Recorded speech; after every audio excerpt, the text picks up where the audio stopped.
সুনামগঞ্জ ও কুমিল্লা নির্বাচনের মাধ্যমে সব দলে নির্বাচন কমিশন নিয়ে আস্থা ফেরাতে চায় বলে জানিয়েছেন প্রধান নির্বাচন কমিশনার KM নুরুল হুদা। আর প্রয়োজন হলে কুমিল্লা সিটি নির্বাচনে সেনা মোতায়েন করা হবে বলেও জানান তিনি।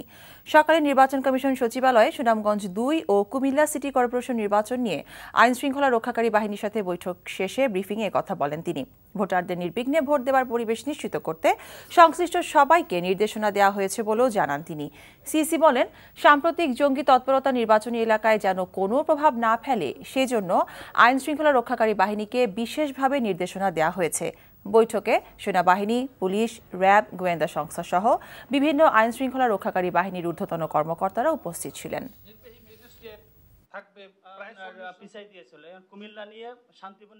জাতীয় পর্যায়ে নির্বাচন দুটো হবে, সুতরাং এখানে আপনাদের উপরে এই নির্বাচন কমিশনের উপরে যে আস্থার একটা ক্ষেত্র তৈরি হয় সেটা একটা এই নির্বাচন থেকে বেরিয়ে আসবে।